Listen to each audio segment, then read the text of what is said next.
Je vais reprendre une interview qui a été faite de Christophe Alain, qui parle de l'égrégore. J'aime beaucoup son franc-parler et je vais essayer de vous redire les passages c'est une interview qui dure plus d'une heure et demie, 2 heures, je sais plus, que je retrouve plus sur internet, mais que j'avais réussi à retranscrire des passages. Donc l'égrégore est ce qui donne une forme à quelque chose. Pour lui, l'égrégore, c'est du mental.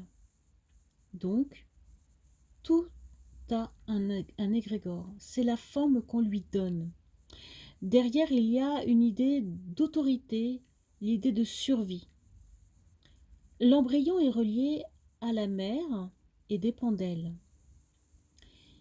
Il mange, entre guillemets, sa mère et lui renvoie ses déchets. Tout comme nous, aujourd'hui, nous nous nourrissons de la mère divine, la terre, tout en lui renvoyant nos déchets.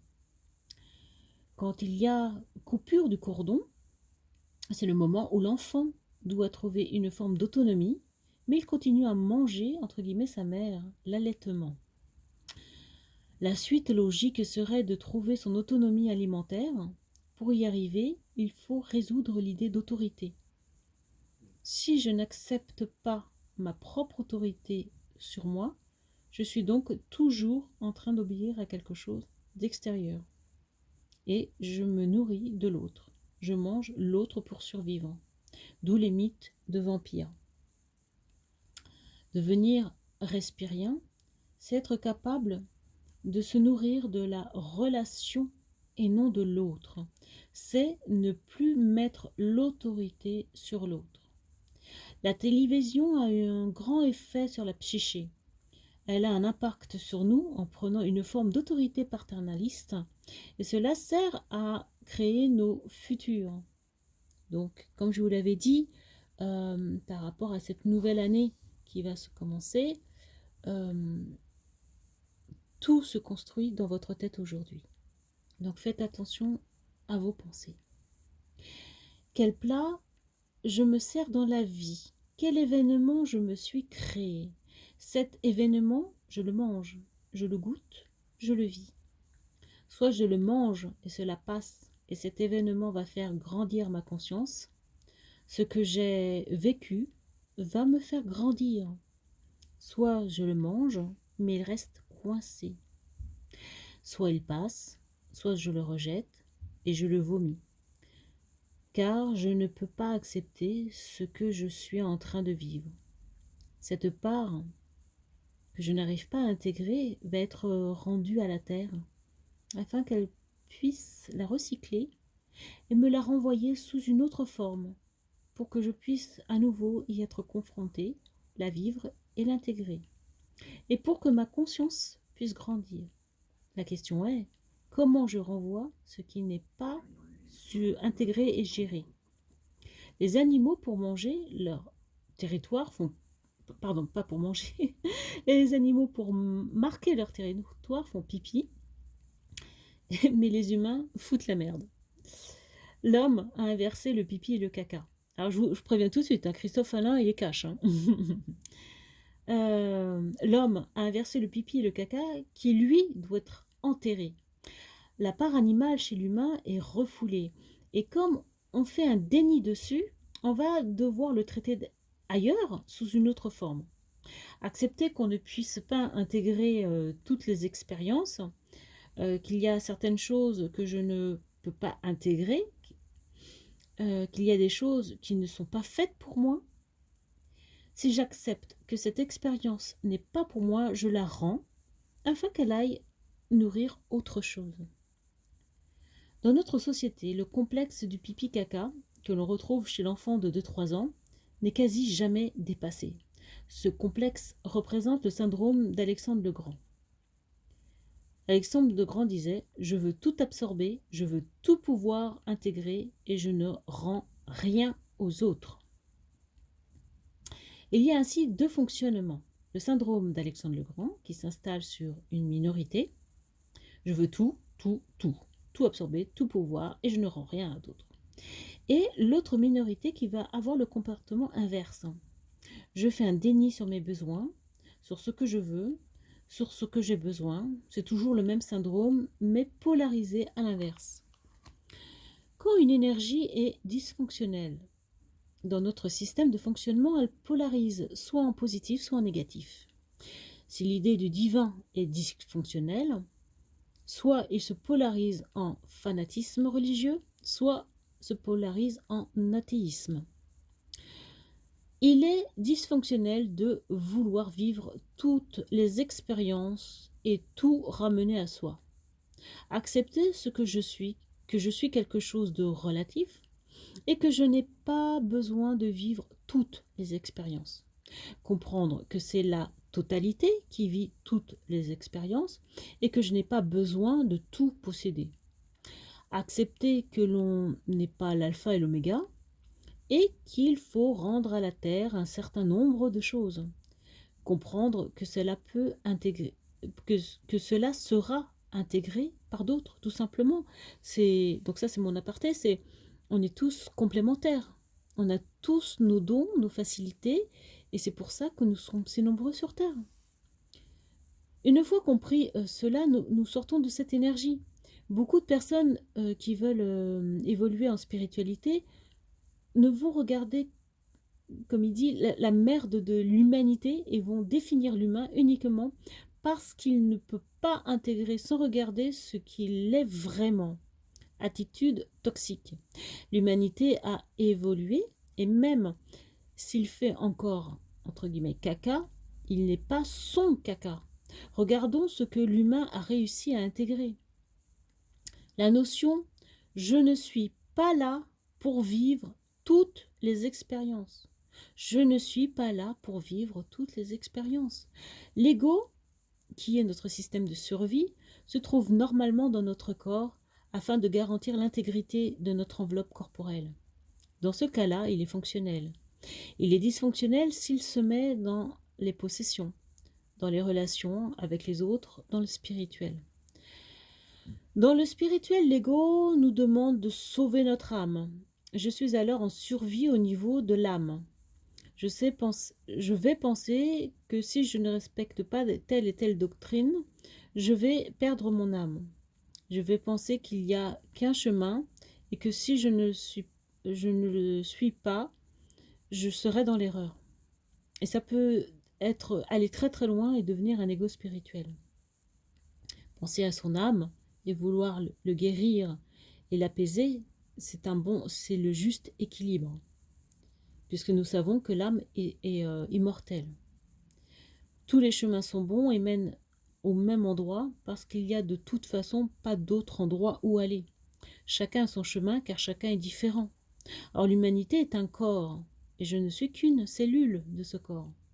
Accepter que l'évolution n'est pas que pour moi en tant qu'individu et qu'esprit humain, mais pour toute l'humanité. Ce que tu intègres fait évoluer toute l'humanité. Il n'y a donc aucune réalisation personnelle à rechercher. On ne vit donc que les expériences que l'on a choisies. Pour parler des gouvernements de l'ombre, ils ne sont qu'une projection des choses que nous nous sommes cachées. Si ces énergies peuvent s'incarner parfois, c'est pour prendre conscience qu'un énorme mensonge dont nous nous servons, ce ne sont que des énergies refoulées. En un sens, les gouvernements de l'ombre sont bien réels et les énergies actuelles vont nous obliger à les regarder de plus en plus en face pour les libérer. C'est exactement ce qui s'est passé en 2022. Beaucoup de vérités ressurgissent parce que nous sommes prêts à les affronter et à les libérer. Car quand on parle de gouvernement de l'ombre, on parle de tout ce qui est inconscient et qu'on laisse dans l'ombre. Mettons fin au mensonge collectif afin de réintégrer notre propre pouvoir et de prendre réellement notre destin en main. C'est un grand merci à l'ombre pour cette prise de conscience. Création de l'obscurité. Quand la conscience contemple les phénomènes qui jaillissent de rien, elle se pose la question, est-ce que je descends dans le film ou est-ce que je regarde le film? Notre conscience, notre nature est clarté totale. Puis il y a eu création de l'inconscience totale, l'obscurité. De cette terreur absolue de l'obscurité totale naît la première goutte de matière. Tout le cycle consiste à faire que la lumière s'étende dans l'ombre. Nous avons quitté la source, nous avons connu la peur. C'est le jeu de l'ombre et de la lumière. Donc nous allons passer maintenant à retourner à la source, à nous rapprocher de notre création. Notion de savoir bien placer et l'ombre et la lumière. Est-ce toujours judicieux de tout mettre en lumière? Telle est la question. On a tous le syndrome d'Alexandre le Grand. On veut tous tout bouffer, on fait un méga déni dessus. On veut tout connaître, tout comprendre. Nous faisons une négation de nous-mêmes en fin de compte. Alors, en faisant un déni sur cette négation, quelqu'un va forcément aller l'exprimer. Ce quelqu'un n'exprime que quelque chose de collectif. Le monde actuel n'est qu'une construction collective, quoi qu'on fasse. Celui pour qui on vote généralement est juste qu'un bouc émissaire, une personne qu'on rend responsable de ce qui va se passer cette année.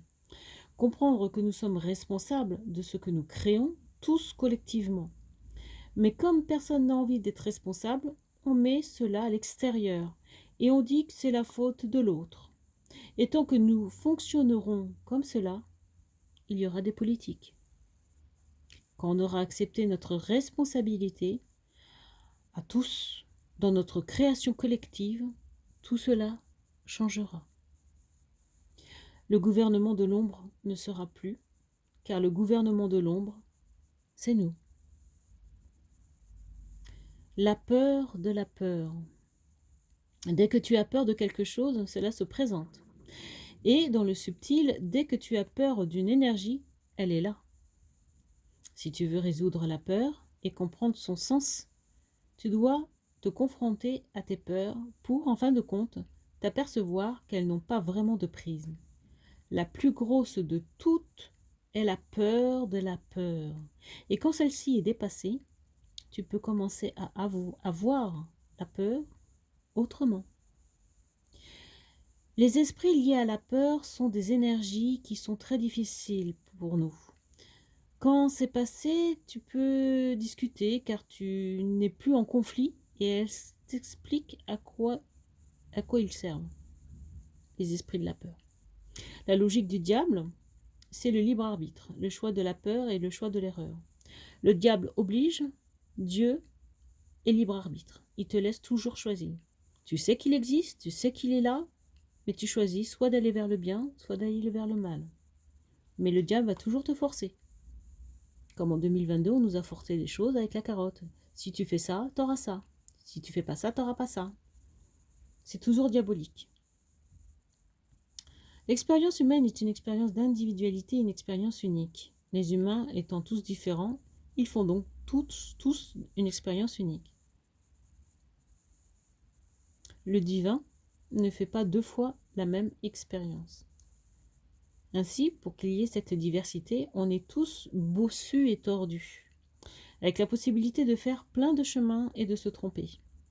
Pour aller du point A au point B, il n'y a pas qu'un chemin, mais une infinité de chemins multidimensionnels. Il y en a qui font des spirales, d'autres qui font ça ou ça, et cela n'a aucune importance. Et tout cela grâce au libre arbitre. On a le choix. D'où l'importance de nos pensées. Quand tu réintègres cette énergie, tu ne la subis pas. À ce moment-là, tu la poses et tu te dis, est-ce que j'ai envie d'avoir peur ou pas? Quand tu te dis, je ne veux pas avoir peur, alors tu vis l'expérience différemment. Comprendre que l'on grandit autant dans l'ombre que dans la lumière, c'est-à-dire la souffrance ou la guérison, c'est-à-dire que peu importe que tu choisisses d'aller dans des trucs abominables ou dans des trucs de jouissance, tu te retrouveras au même point. C'est ta conscience de chaque chose qui va te faire évoluer. Sortir de la logique, j'ai envie d'en prendre plein la tronche pour en connaître, pour au contraire vivre dans la jouissance, c'est un choix à poser. Comment se libérer de la peur? Tu es face à ton fonctionnement, vécu intimement, tu es face à toi-même. C'est le nœud du cœur, et il faut regarder ce qui reste bloqué au centre. Exemple, la peur de la solitude, comme dans Robinson Crusoe. Et avoir le sentiment qu'on va se parler à soi-même, à tout jamais, qu'on va être seul pour l'éternité. Mais ce n'est pas celui qui dit qu'il l'est, mais l'ego. C'est tellement approprié que celui qui pense est cela. C'est terrifiant cette façon d'être de l'ego. Chacun va l'affronter à sa manière, car tout le monde est différent. Mais quoi qu'il en soit, tout le monde, un jour ou l'autre, y est confronté. La peur n'est qu'une limite que le divin a mis afin de nous rendre tous différents et nous faire comprendre la force de nos pensées, nous donner une couleur, une tonalité bien spécifique. Elle a sa raison d'être, celle de mettre des limites. La souffrance, on est dans la logique de je me fouette pour avancer. Quand tu lâches cette logique, tu avances beaucoup mieux. Le but du jeu n'est pas de flinguer l'ego, car si tu le flingues, tu ne peux plus rester ici, car tu n'as plus aucune chance de réaliser quoi que ce soit. Donc tu remontes chez le scénariste, la source. L'ego doit juste être à la bonne place.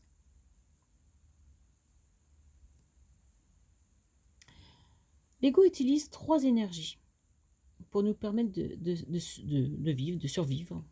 Il y a l'énergie de l'anesthésie, il y a l'énergie de la fuite et l'énergie de la souffrance. Alors l'anesthésie, l'ego nous fait croire qu'on est ce corps et qu'on ne perçoit pas au-delà. Or, où que tu regardes, tu ne vois que ta projection. On est dans un jeu en réseau, tu es tout seul dans ton monde, les autres existent dans un autre monde, et on est relié par des liens. Mais au final, où que tu regardes, tu ne regardes que toi. Donc, si l'autre se fait mal, en théorie, je le sens. Mais mon ego dit non, non, non, tu n'es que ce corps, ce n'est pas ce personnage que tu filmes. Tu n'es pas toute la scène. Donc, je mets une couche d'anesthésie sur ce qui n'est pas moi. La fuite. Tu mets la main sur le feu, tu retires la main. Le corps est ce que tu es censé être, donc tu vas essayer de le garder en vie. La souffrance. Pourquoi quand on me croque, est-ce souffrance?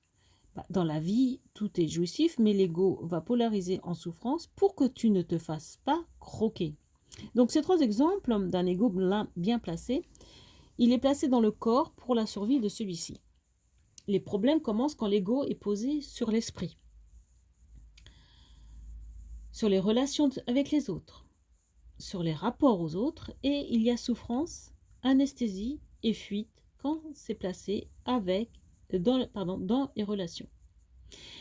Il y a souffrance quand c'est placé dans le spirituel. Je vois quelqu'un faire quelque chose et je ne suis en survie par rapport à ça, parce que je me dis que si lui, il l'a et pas moi, alors je suis en survie parce que je pense que ma vie ne pourra pas se réaliser, entre parenthèses, égo spirituel. Mon âme ne pourra pas se réaliser, je vais rester pour l'éternité à ce niveau si je n'ai pas les mêmes dons que la personne que je connais.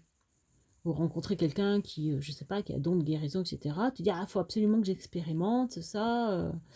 Voilà, on est toujours dans le syndrome de je veux tout connaître, tout savoir, etc. etc. Quand l'ego est bien placé, l'agressivité est une qualité, entre guillemets, je vous explique. Si on t'agresse dans la rue, et si tu es plus agressif que l'autre, tu survis. Mais si l'agressivité est placée au bureau, avec les collègues, l'ego, ce n'est pas un bon endroit. C'est-à-dire, dans le mot agressivité, c'est-à-dire si tu as l'adrénaline suffisante pour répartir ou te défendre. Mais cette agressivité énergétique, cette forme d'énergie, si tu la places dans différentes façons au boulot, tu te deviens invivable pour tes collègues. Quand l'ego est bien placé, dominer l'autre est une qualité. Exemple, si tu es en montagne avec quelqu'un qui fait une crise de panique, tu dois le prendre sur toi pour le redescendre. Donc, même si tu essayes de dominer l'autre au bureau ou ailleurs, l'ego n'est pas au bon endroit. C'est-à-dire que dominer, c'est-à-dire prendre l'autre en charge. Donc, d'une certaine manière, tu le domines, mais pour son bien. Là, tu le prends pour sa survie. Si tu le fais au boulot avec tes collègues, c'est juste un rapport de force négatif. Tout est donc qualité, mais est-ce le bon endroit? Est-ce au bon moment? Est-ce que l'ego est bien placé sur ton corps ou ton esprit, ta santé mentale? Ou est-ce qu'il déborde dans tous les sens sur les autres, sur ce que j'ai ou je n'ai pas? Est-ce que je suis dans le syndrome d'Alexandre le Grand? Je veux la totalité. Je ne veux pas que l'autre ait une expérience différente de moi. Si tu vois quelque chose chez l'autre qui te fait envie, mais pas au point d'entrer en survie. Cela fait écho à moi, je peux avoir la même qualité, j'ai envie de l'acquérir, cette qualité, j'ai exprimé, mais exprimé avec ce que je suis moi, et cela ne sera pas ce que l'autre a. Cette énergie va prendre une autre forme chez moi, mais j'en ai envie. On a alors compris qu'on est tous différents et que le ressenti, les dons, les perceptions, la réalisation de l'humain sont spécifiques à chacun par rapport à son passé, son vécu, sa personnalité. Il y a ici, il n'y a pas de jalousie, c'est juste une qualité que je veux acquérir, mais à ma manière. La souffrance, sous la logique judéo-chrétienne, si je souffre, c'est que j'évolue. Alors, pour certaines personnes, oui, c'est vrai. Mais en fin de compte, cette souffrance-là, elle a toujours été très mal comprise. Parce qu'on n'a jamais su transcender la souffrance. La souffrance, soit c'est de la culpabilité, soit elle a été mal comprise à l'époque. La souffrance, c'est, pour s'en débarrasser, c'est se dire de l'offrir à l'autre. Moi, je vous ai toujours expliqué que la souffrance, il faut la transmuter en quelque chose de positif. Comme les déchets qui vont en terre va donner une belle plante. Et ben, la souffrance, il faut qu'elle nous porte. On la donne, on la, comment dire, euh, on la transmute, on la transforme. Elle est là pour nous faire évoluer. Elle n'est pas négative. Voilà. Euh, Et puis pour d'autres qui comprennent mal cette phrase vont penser que si j'ai du plaisir, je suis un salaud. Donc c'est l'opposé de la souffrance. Il faut absolument que je souffre, j'ai pas le droit au bonheur. Ça aussi, il va falloir qu'on se l'enlève. Nous avons tous droit au bonheur, on a tous droit de vivre heureux, on n'a pas besoin de souffrir pour progresser, etc., etc. Mais s'il y a une souffrance physique, un mal, etc., la comprendre, l'intégrer et la redonner à la source pour la transmuter est une bonne façon de penser et d'être. La jouissance est infinie et elle est pour chacun. On a tous droit à se sentir bien dans notre vie. C'est juste une question de choix à faire pour chacun. Voilà. Et pour finir, qu'est-ce que cela veut dire quand je me lève le matin et que je suis en souffrance et je ne sais pas pourquoi? Alors, les réponses possibles, soit l'énergie du jour est connectée à quelque chose et ce quelque chose essaye de s'en aller, soit c'est pour se défaire d'un attachement. Exemple, tu as libéré quelque chose et tu as la jouissance d'avoir ouvert une nouvelle voie et ensuite tu as peur d'aller sur la voie qui se présente à toi. C'est comme un ado qui est heureux d'avoir reçu sa voiture et le lendemain se demande comment il va conduire ça finalement. C'est la peur du nouveau. C'est la libération d'une porte et comment je vais franchir cette porte. Deuxième choix. Hier, nous étions dans une super sensation et nous attachons à cet état. Et c'est ça le problème. Quand tu t'attaches à cet état se polarise en négatif pour que tu le lâches. C'est pour cela que nous passons par des hauts et des bas, juste se rappeler de l'impermanence du monde. Pour se libérer de ça, il faut se recentrer. Comprendre ce ce qu'est notre voix et ce qu'on fait ici. Du point de vue de l'humain, l'humain est un mélange d'éléments terre, eau, air et feu. Le feu est nécessaire à l'humain. Pas de feu, pas de forme. C'est le feu alchimiste, hein, et le feu sacré. C'est c'est ce feu de transformation. C'est ce que je suis venu intégrer, incarner. C'est le causal, hein, dans la matière. Ce feu va être perturbé par tout ce qui enchaîne le feu alchimiste, les faux désirs, les fausses envies, les compulsions.